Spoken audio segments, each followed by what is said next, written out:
സങ്കീർത്തനം 98. യഹോവയ്ക്ക് ഒരു പുതിയ പാട്ട് പാടുവിൻ.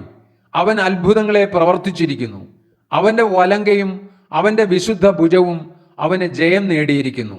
യഹോവ തന്റെ രക്ഷയെ അറിയിച്ചും ജാതികൾ കാൺകെ തന്റെ നീതിയെ വെളിപ്പെടുത്തിയുമിരിക്കുന്നു. അവൻ ഇസ്രായേൽ ഗൃഹത്തിന് തന്റെ ദയയും വിശ്വസ്തതയും ഓർത്തിരിക്കുന്നു. ഭൂമിയുടെ അറുതികളൊക്കെയും നമ്മുടെ ദൈവത്തിന്റെ രക്ഷ കണ്ടിരിക്കുന്നു. സകല ഭൂവാസികളുമായുള്ളവരെ യഹോവയ്ക്ക് ആർപ്പിടുവിൻ. കൊട്ടി ഘോഷിച്ച് കീർത്തനം ചെയ്യുവിൻ. കിന്നരത്തോടെ യഹോവയ്ക്ക് കീർത്തനം ചെയ്യുവിൻ. കിന്നരത്തോടും സംഗീത സ്വരത്തോടും കൂടെ തന്നെ, കാഹളങ്ങളോടും തൂര്യനാദത്തോടും കൂടെ രാജാവായ യഹോവയുടെ സന്നിധിയിൽ ഘോഷിപ്പിൻ. സമുദ്രവും അതിൻ്റെ നിറവും ഭൂതലവും അതിൽ വസിക്കുന്നവരും മുഴങ്ങട്ടെ. പ്രവാഹങ്ങൾ കൈകൊട്ടട്ടെ. പർവ്വതങ്ങൾ ഒരുപോലെ യഹോവയുടെ മുമ്പാകെ ഉല്ലസിച്ചു ഘോഷിക്കട്ടെ. അവൻ ഭൂമിയെ വിധിപ്പാൻ വരുന്നു. ഭൂലോകത്തെ നീതിയോടും ജാതികളെ നേരോടും കൂടെ വിധിക്കും.